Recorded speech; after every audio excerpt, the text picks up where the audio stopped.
అప్పుల బాధలు వెంటాడుతున్నాయా? అయితే 6 JVR వారి జాతిరత్నాలు ధరించండి. రైట్, బ్రేకింగ్ న్యూస్ వస్తున్నాం. మనం టీవీ స్క్రీన్ పై కట్టుకున్న భర్తే బలవంతంగా వ్యభిచార రొంపిలోకి దింపి 10 ఏళ్లుగా పడుపు వృత్తి చేయించాడని, ఇప్పుడు ఆ పనికి నిరాకరించడంతో విచక్షణారహితంగా దాడి చేశాడంటూ ఒక మహిళ ఆవేదన వ్యక్తం చేసింది. ఇంటి రుణం తీరే వరకు వ్యభిచారం చేయాల్సిందేనంటూ ఒత్తిడి తెస్తున్నాడని కన్నీరు మున్నీరైంది ఆ బాధిత మహిళ.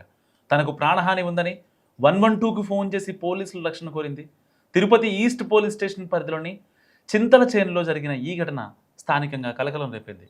బాధితురాలు చెప్తున్న దాని ప్రకారం చింతల చేనుకు చెందిన దంపతులకు 14 ఏళ్ల కుమార్తె, 12 ఏళ్ల కుమారుడున్నారు. వివాహమైన తొలి 2 ఏళ్లు అత్తమామ సంపాదనతో కుటుంబ జీవితం సజావుగా సాగింది. అనంతరం భర్త బాధితురాలని బలవంతంగా వ్యభిచారంలోకి దింపాడు. 10 ఏళ్లుగా ఈ వృత్తి చేయిస్తున్నాడు. కొద్ది రోజులుగా అనారోగ్యానికి గురి కావడంతో ఇకపై ఆ పని చేయలేనని బాధితురాలు స్పష్టం చేయడంతో పాటు పుట్టింటికి వెళ్ళిపోయింది. దీంతో ఆగ్రహించిన భర్త, అతని బంధువులు బాధితురాలి కుటుంబంపై తప్పుడు ఆరోపణలతో అక్రమ కేసులు పెట్టడంతో పాటు దాడికి పాల్పడ్డారు. దీంతో బాధితురాలు 112కి కాల్ చేసి ఫిర్యాదు చేసింది. సో ఇంటి నిర్మాణానికి తీసుకున్న 50 లక్షల రుణం తీరే వరకు తిరిగి వచ్చి వ్యభిచారం కొనసాగించాలని భర్త ఒత్తిడి తెస్తున్నాడని కూడా బాధితురాలు ఆవేదన వ్యక్తం చేసింది. తనకు రక్షణ కావాలంటూ ఇప్పుడు పోలీస్ స్టేషన్ ముందెక్కింది.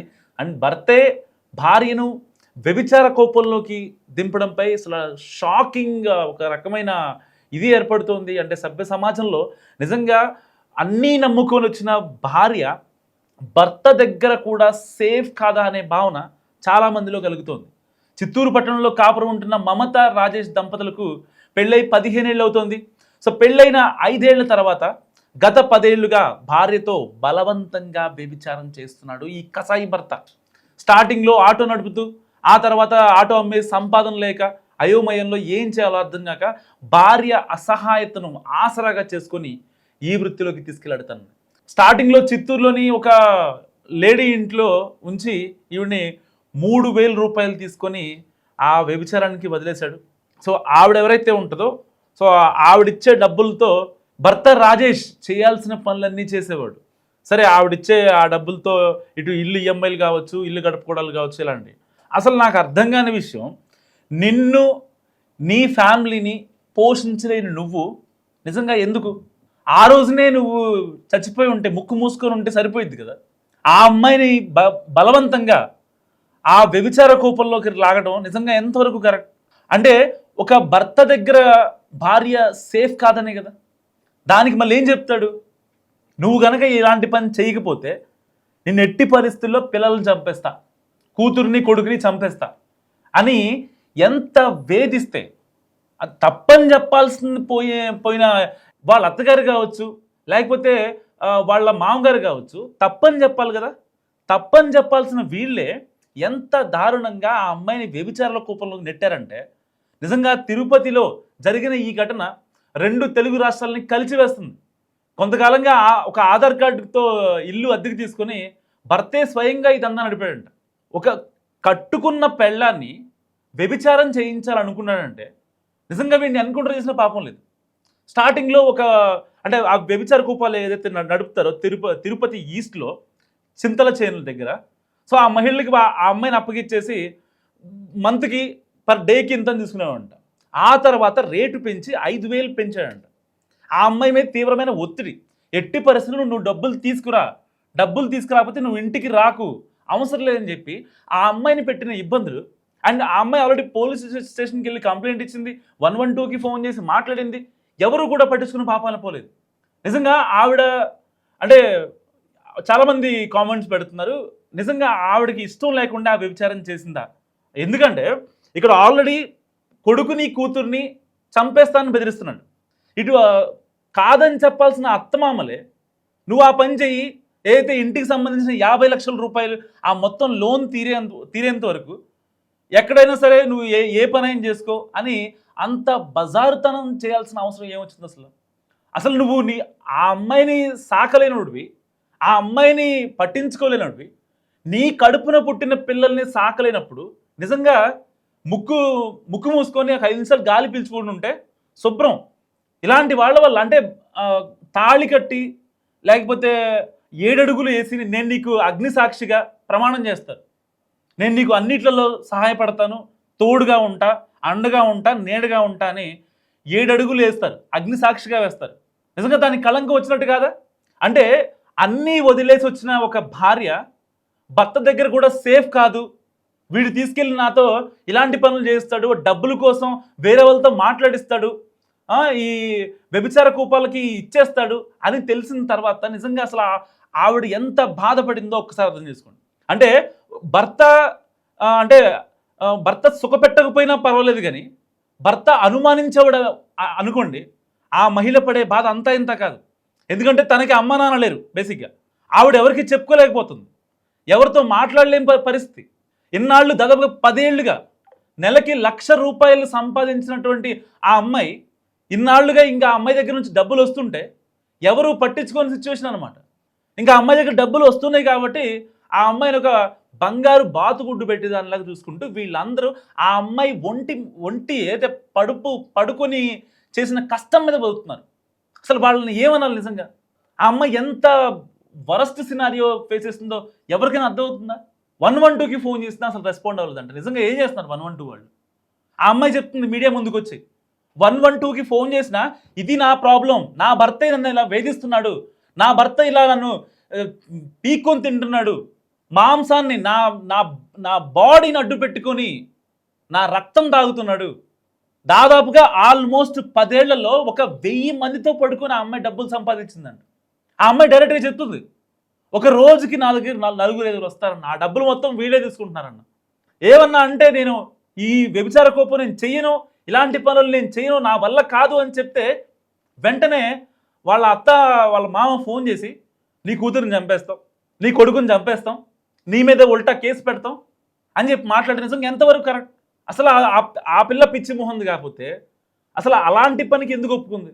సరే అంటే నిజంగా అత్త ఇంట్లో పడే కష్టాలు కావచ్చు, ఆ సుఖాలు కావచ్చు, వాళ్ళకి మాత్రమే తెలుస్తాయి. సో ఇంటికి వచ్చినప్పుడు ప్రశాంతంగా ఉందనుకుంటారు చాలామంది తల్లిదండ్రులు, నా అమ్మయ్య నా కూతురు బాగానే ఉందిలే అనుకుంటారు. కానీ వాళ్ళు పడే బాధ నిజంగా వాళ్ళకి మాత్రం తెలుస్తుంది, ఇంకెవ్వరికి మానవుడికి కూడా తెలియదు. ఒకవేళ అత్తమామ గారికి ఒక మాట అంటే కాపలాగా ప్యాంపర్ చేసుకోవాల్సిన భర్తే ఇలా డైరెక్ట్గా నువ్వు చేసేసేయి, ఇబ్బంది ఏమి లేదంటే ఎందుకు చేసుకున్నాడు పెళ్ళి? దేనికోసం చేసుకున్నాడు పెళ్ళి? ఏం ఆశని చేసుకున్నాడు? పెళ్ళాం పిల్లల్ని సాకలేనోడు దేనికి? ఏదో అంటారు కదా, సామెత ఉంటుంది కదా, బాగలేని కూర కంచం నిండా ఉన్నా ఒకటే, బాలేని మొగుడు మంచం నిండా ఉన్నా ఒకటే అంటారు కదా. అలా ఉంది వీడి పరిస్థితి. వీడు నిజంగా ఎన్కౌంటర్ చేయాలి. చాలామంది సోషల్ మీడియా వేదికగా మాట్లాడుతున్నారు, భర్తను భార్యను 10 ఏళ్లుగా ఇలాంటి పనులు చేస్తున్నాడంటే వాడిని ఎందుకు ఉంచుతున్నారు, అలాంటి వాడిని చంపేయాలి అని చెప్పి చాలామంది మాట్లాడుతున్నారు. నిజంగా బాధితురాలకు తెలియకుండా రూముల్లో వాళ్ళకి మొబైల్ ఫోన్లు రహస్యంగా ఉంచి ఆ అమ్మాయి వీడియోలు కూడా తీస్తున్నారంట భర్త. మరి వాడిని ఏం చేయాలి ఇంకా? అండ్ వ్యభిచారం చేయిస్తూనే ఎవరితోనైనా మాట్లాడితే అనుమానం అంట. ఆల్రెడీ ఆ పనికి మాలిన పని చేపిస్తుందే వీడు, మళ్ళీ ఎవరితోనైనా మాట్లాడితే అనుమానం అంట. మళ్ళీ ఒకవేళ ఎవరైనా కస్టమర్ అంటే ఆల్రెడీ నెంబర్ తీసుకుంటారు కదా, ఆ నెంబర్ తీసుకున్న వాళ్ళు మళ్ళీ మాట్లాడితే ఏంటి ఫోన్ చేశారంటే మళ్ళీ ఉల్టా ఈ అమ్మాయిని తిట్టడం, కొట్టడం, మళ్ళీ రోడ్డుని పెట్టడం, ఆ అమ్మాయిని రోడ్డుకి ఇచ్చి నువ్వు బజారు దానివి అని చెప్పి ట్రీట్ చేయడం. నిజంగా అగ్ని సాక్షిగా తాళి కట్టిన భార్యనే వ్యభిచార కూపంలోకి నెట్టాడంటే వీడంత మూర్ఖుడు ఇంకోటి ఉన్నాడా? వీడంత పనికి మాలిన మగాడు ఇంకోటి ఉన్నాడా? మీడియా ఎదుట వాళ్ళ భార్య అసలు ఎంత బాధపడిందంటే అంత బాధపడింది. 10 ఏళ్లుగా తనను బలవంతంగా ఆన్లైన్ బుకింగ్ ద్వారా హోటల్స్కి, ఆ వ్యభిచార కూపాలకి, తిరుపతిలోని ప్రతి గల్లీకి తిప్పాడంట. వీడిని ఏం చేయాలి? అండ్ వాళ్ళతో ఏదైతే వాళ్ళు కలిసే టైంలో వాళ్ళకు రూమ్లో ఉన్నప్పుడు, ఒక హోటల్లో ఉన్నప్పుడు, లేదంటే బ్రోతల్ హౌస్లో ఉన్నప్పుడు ఆ రహస్యంగా వీడియోలు తీసి ఆ వీడియోలను ఈ భర్త ఎవరైతే ఆ పని కోసం వస్తారో అలాంటి వాళ్ళని బ్లాక్మెయిల్ చేసి ఆ అమ్మాయి త్రూగా బ్లాక్మెయిల్ చేయించేవాడంట ఎక్కువ డబ్బుల కోసం. ఎందుకంటే ఇల్లు ఈఎంఐ ఉంది కదా, 50 లక్షలు పెట్టుకున్నాడు. వీడు తాగడం, వీడి షికార్లు, వీళ్ళ ఇంట్లో వాళ్ళ డబ్బులు, 4-5 ఇంట్లో కూర్చొని దున్నపోతులా మెక్కుతుంటే ఎంతని సరిపోతాయి? మీ మీ మీ సరదాలకి, మీ షికార్లకి ఆ అమ్మాయి తెచ్చే డబ్బు ఎలా సరిపోద్ది? కానీ మళ్ళీ ఆ అమ్మాయి డబ్బుతోనే ఆ భర్త భారీగా డబ్బు సంపాదించిన వాడికి ఇంకా ఆశ చావల, ఆ పిల్లని ఇంకా వాడుకోవాలని ఫిక్స్ అయిపోయాడు. ఎంతలా అంటే 10 ఏళ్ళుగా ఆ పనికి మాలిన పని చేయించి అసలు ఆ వృత్తికి నాకు వద్దు, ఇంకా నాకు హెల్త్ బాగాలేదు, నా వల్ల కావట్లేదు, నేను చేయలేనని చెప్పినా కూడా మళ్ళీ వేధింపులంట. ఒకవేళ మాట వినకపోతే పిల్లల్ని చంపేస్తానంటూ కూడా. కన్న కొడుకులను చంపేస్తావా, కన్న కూతురుని చంపేస్తావా? నిన్ను చంపాలి ఫస్ట్. ఆయన పుట్టింటికి వచ్చినా సరే వదలకుండా వాళ్ళ బంధువుల ముందు ఆ అమ్మాయిని ఇబ్బంది పెట్టడం, ఆ అమ్మాయిని పిచ్చి పిచ్చిగా తిట్టడం, నువ్వు బజార్ దానివి, నువ్వు వాళ్ళతో మాట్లాడతావు వీళ్ళతో మాట్లాడతావు అని వాళ్ళ ముందే పుట్టింట్లోనే మాట్లాడటం. వాళ్ళు ఏమనుకునేవాళ్ళు పాపం, ఈ అమ్మాయి అని తప్పు చేసుకుందాం అనుకునేవాళ్ళు. 50 లక్షలు అప్పు తీర్చే వరకు నా ఇంటికి రా, మాకు నువ్వు ఎక్కడైనా సరే ఉండు, ఎవరితో అయినా పడుకో అన్నాడంటే వాడు నిజంగా ఏం చేయాలి? వాడు భర్త అండ్ పోలీసులకు ఫోన్ చేసినా రెస్పాండ్ అవ్వలేదంట. ఎంత దారుణం అండి అసలు ఇది. భర్తతో ప్రాణహాని ఉందంటూ ఆమె చెప్తున్న మాటలు నిజంగా కన్నీరు మున్నీరు అవుతున్నారు చాలామంది. ఇలాంటి వాళ్ళు కూడా ఉంటారా? ముక్కున వేలేసుకుంటున్నారు. నిజంగా వీడిని ఏం చేయాలో మాస్గా కామెంట్ చేయండి. నమస్కారం మేడం.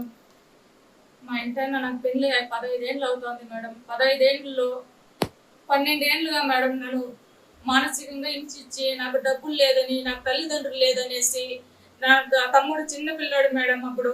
ఇప్పుడు 12 ఏళ్ళుగా నన్ను వ్యభిచారం చేయమనేసి, వ్యభిచారం చేయించి రోజుకు నాకు వచ్చే ఆదాయంతో వాడు దర్జాగా బతుకుతా ఉన్నాడు మేడం.